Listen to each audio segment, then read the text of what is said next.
Stories. Heroes have them, villains have them. Today, we are going to learn about the backstories of several of our key characters here on Trek PHENOMS, a study of Star Trek Prodigy.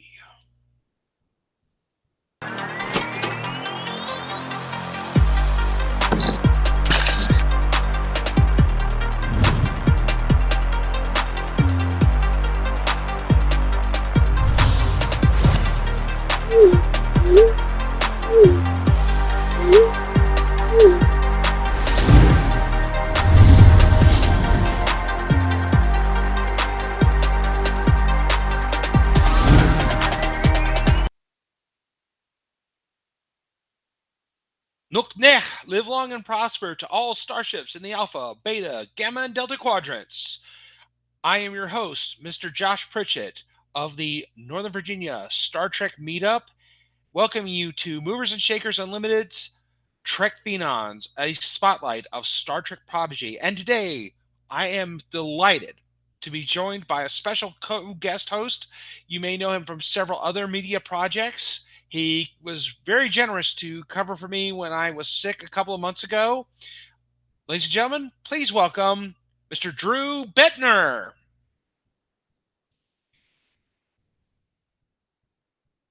Morning, Drew. Hey everybody, this is Drew Bittner, and I'm glad to be here. Thanks for having me on. And I'm really looking forward to talking about Prodigy and this great collaboration between Nickelodeon and Paramount. So thank you. Thank you, Drew.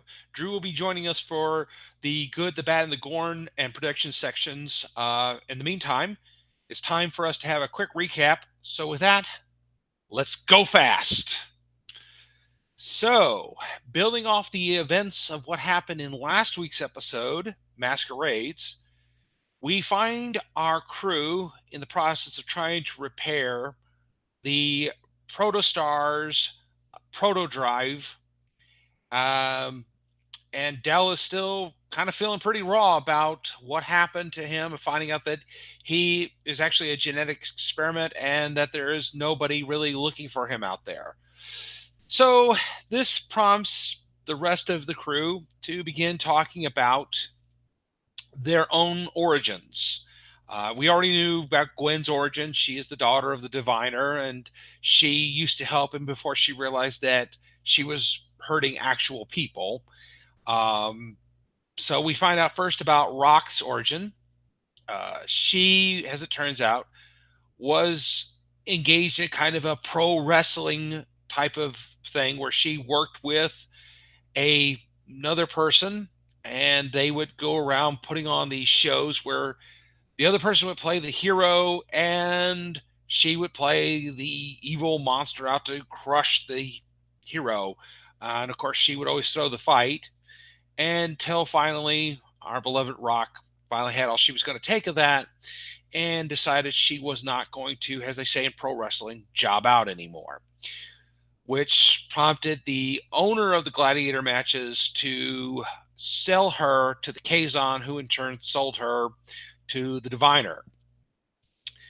We then found out that our friend Zero was actually among his own people. They were out exploring the galaxy when they were attacked by the Kazon, and Zero was captured and also sold to the diviner. Meanwhile, back aboard the Daedalus, Asenka has revealed that she is in fact another member of the diviner species, and she begins reminding the diviner of what their mission was. And he at last finally starts to recover all the remnants of his memories. Meanwhile, also on the Daedalus, Admiral Janeway has learned that our heroes are in fact wanted criminals by someone called the Diviner. And she, along with her first officer, figure out that these people, our heroes, are in fact, they've been slaves, they've been prisoners, they're just trying to survive. But she needs to know more details. So she decides to go confront the diviner who's just regained his memories. She walks in and finds Asenka in her natural form, along with the giant robot, the Dreadnought. The diviner then knocks Janeway out, and cutting back though to the protostar, Jankum reveals his backstory, that he was in fact an orphan, and apparently pre-Federation Tellarites used to send orphans out on one-way exploration missions across the galaxy, and that he had actually been in a cryogenic sleep when he was awakened by the ship's computer to fix a number of things that were wrong with the Tellarite exploration ship. Uh, it is, of course, quite a madcap scene where he is fixing everything because apparently this ship was really subpar. Ultimately, in order to save the ship, Jankum has to eject himself out of the ship in a life pod and is then picked up by the Kazon and, well, you guessed it, sold to the diviner. So, with that, now we know all the backstories of our characters, and we get ready to prepare for the remainder of the season.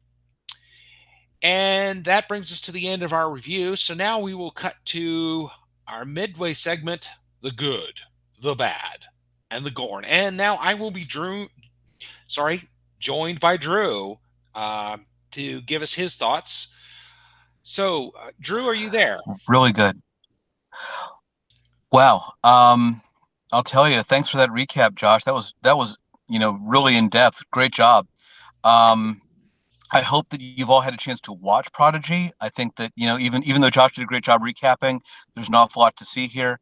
Um, okay, the good, the bad, the gorn. All right, the good. Frankly, the story is building. It's growing. It's evolving, and the basic mystery of the protostar and its crew and what it's doing where it um, is engaging to me. I like it a lot. I think that the idea of having young kids learning their way around Starship and essentially sort of inventing Starfleet for themselves, what Starfleet means and everything with the help of a hologram is a pretty compelling story. Um, I will not really say that there's a lot of bad or gorn to this show so far. Um, what I will say is I think it has plenty of room to grow and develop. I do like they're working toward doing more with Chakotay's character. I think that Robert Beltran had an awful lot more to offer on Voyager than maybe he was allowed to give in the course of that show. I think that drawing on the lore of Voyager um, deepens that series. I think that Voyager is improved by Prodigy. I think that there's an awful lot in developing the character of Janeway and bringing back Jellicoe, frankly. I think was a great move. He's a character that had a very, very short star turn in Next Generation as sort of the anti-Picard. And they've really given him, Ronnie Cox is a great actor, room to do more with that character too. So I guess that's where I'm coming down. So that's me. Yeah, I think, Drew, you got a lot of great points there. Is that one of the things about I've noticed with both Prodigy and Lower Decks is that they definitely are, like you said, giving characters that we haven't seen in a long time room to grow. Not just Chakotay and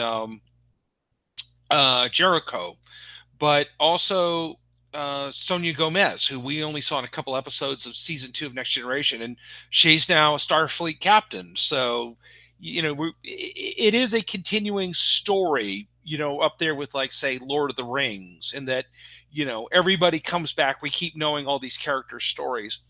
Uh, One thing I really liked about the episode is that, as always, John Noble is such a great villain.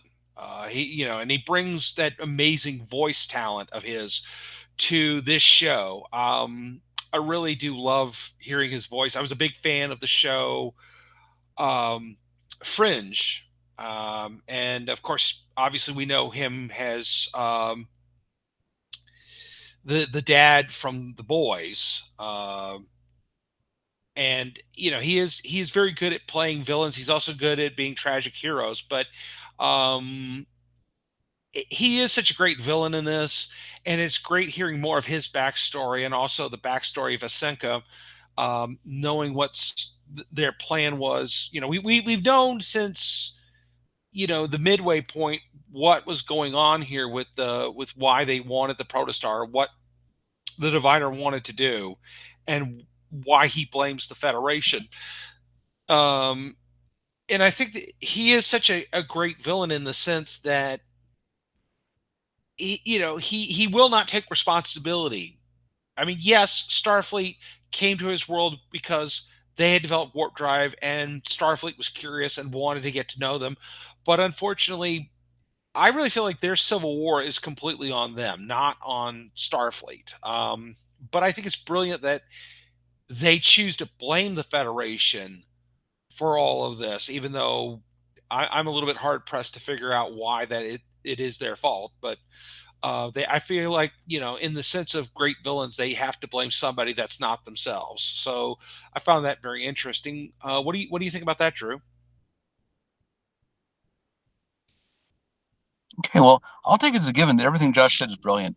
You know, so I want I, I guess where I am right now is you know I'll amplify a couple points that I made before. I guess the the animation style is clean.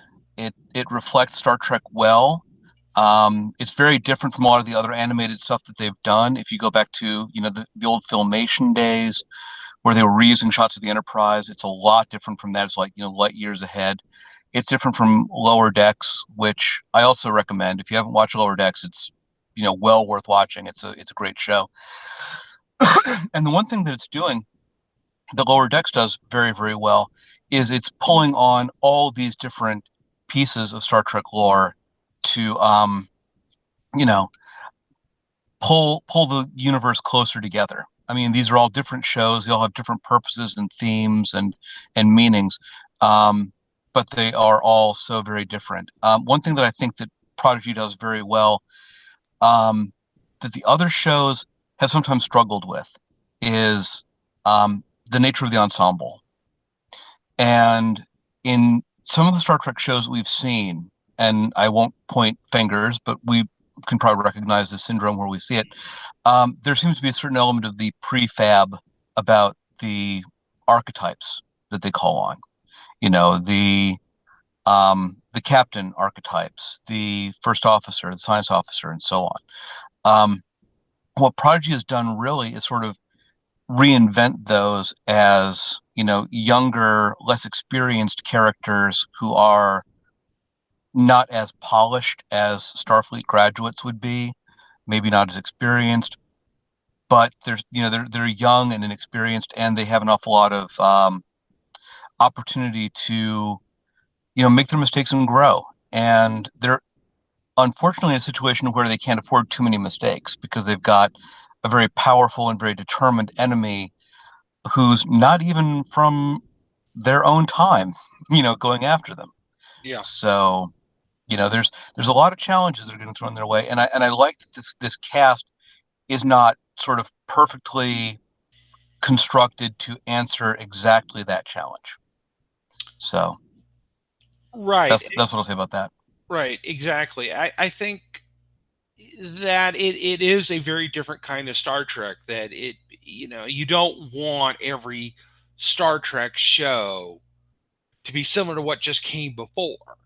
Um, Certainly, every Star Trek show has to have a different kind of identity. They can't just be the same thing over and over again. And I think Prodigy has succeeded in that, um, simply because Dal, Gwen, Rock Zero, and Jankum, and they're not a typical Starfleet crew. They're not even a typical Starfleet cadets. From what we've seen of that in on Next Generation, they are escaped prisoners for all intents and purposes, and they have been on the run for a while now, and they have defied the odds, and they are becoming, thanks to Hologram Janeway's tutelage, they are shaping up into a fine set of Starfleet officers. And I really do hope going forward we're going to see more of that. And who knows, maybe we will finally get to see them at Starfleet Academy uh, down the road in the next season or two. Um, i think going I think there's one other thing I would have liked to have seen, but I know why they couldn't do this. In the scene where Rock is seen wrestling, and I'm calling it wrestling because it was a stage fight, so thinking pro wrestling, where she's wrestling the character she calls the Good Company.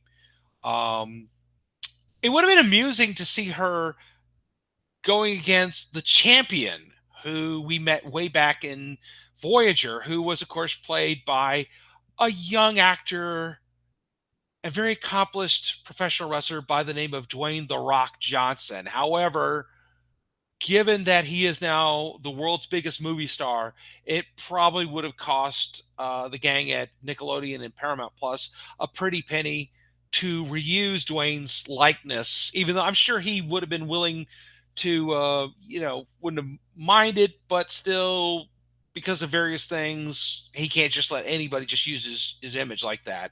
So it would have been nice to have seen, what happened to the champion, and maybe we will. Maybe Dwayne will, if he's got a day off or something, we'll step into an episode somewhere. But he's a pretty busy guy, so we probably won't get that. But otherwise, I think it was terrific. One other thing I want to touch on: it is very interesting to see the reintroduction of the Kazon, who basically dropped off our star charts way back in the beginning of season, I want to say three. Yeah, that sounds right. Season three or so of Star Trek Voyager, because I don't think that they had quite the fan reaction that the other villains that they had on that particular Star Trek show, like the Herosian and the Borg, would have. I think a lot of people just regarded the Kazon as nothing but Klingon stand-ins, and while there are some similarities to the Klingons, I think the Kazon are now starting to finally prove, after almost 30 years, that hey, they are their own group. So are we going to see more of them coming down the pipe? Well, hopefully. Never know.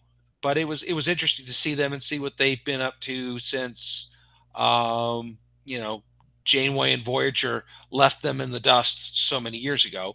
Um, there are some story arcs from that time period that we could eventually revisit, but we will have to wait and see. Um, Drew, who do you think who do you think's the backstory was the most compelling in this episode? What did you think was the most compelling one, in your opinion?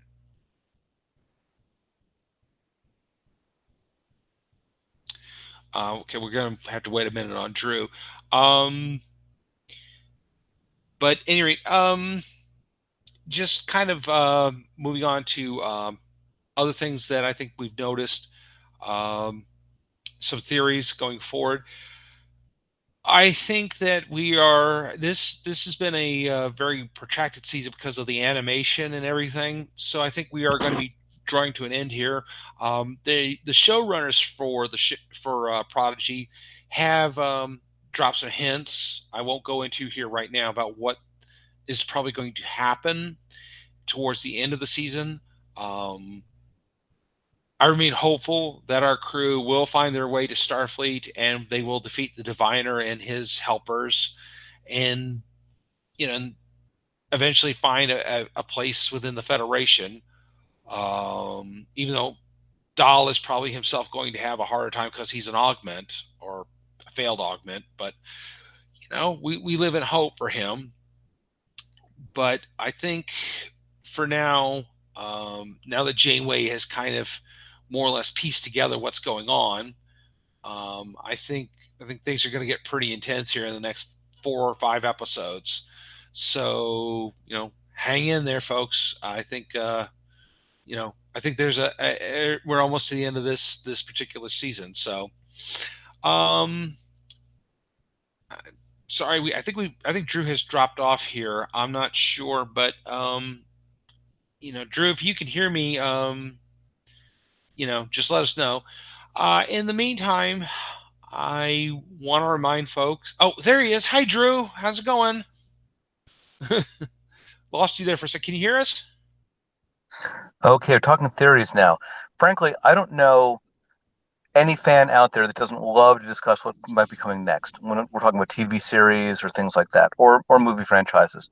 So let's get into it. Um, I think Josh has great theories, so I'll amplify on a few of mine. I'll take it in maybe a little bit different direction. Um, since this show is already involving time travel and some other things of that nature, but not the Borg, we're not getting that that end of the Voyager experience. So I don't foresee random intrusions from outside the story established so far. Like I don't see us seeing Borg or things like that. What I do think is we're going to see more about who the these people are, who the diviner is, who Essentia is. We'll find out what their goals really are. Why did they come back for this? We've gotten a little bit of that so far, but I think there's a lot more story there. I think there's more to be said. And also you know, why now? What's going on with Protostar that will radically affect things so far up the line? So what I think is we're going to see more of the bad guy's point of view in all this. I think we're going to see more of the um the bonding of these kids, not just out of necessity, but out of shared, growing mutual respect. Um, I think that we've seen a major change for Dahl so far. He's learned who he really is, and he's unlocked some potential in himself. I think he's going to have some time coming to terms with that. Like it will probably change who he thinks he really is. I think that Gwen's relationship with her father is going to be challenged in new ways. I mean, she joined this crew under originally under false pretenses, but now she's really a part of things. And I think that that's going to shape a lot going forward as well. And also, what happens when Janeway, you know, really? I mean, we've already had her interact with these kids already, but what happens when that finally comes together? I mean, we've got 3 episodes left to go in this season. So what's going to be the end of the story? Is it going to be a cliffhanger, for next season, or is it going to be a great big? Well, here's where we're at. If the show ends now, this is where it ends. My personal feeling is it will end on a cliffhanger. So that's what I'm banking on. So Yeah.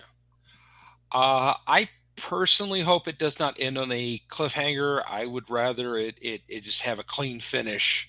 But it's possible we could have a cliffhanger here. It just depends. But either way, I am excited to see the next few episodes and then warp into season two.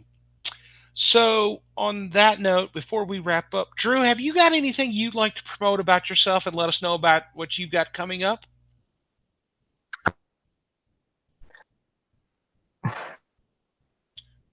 Sorry, Drew, can't hear you there. okay, I'm sorry. I think it's time for me to do some plugs.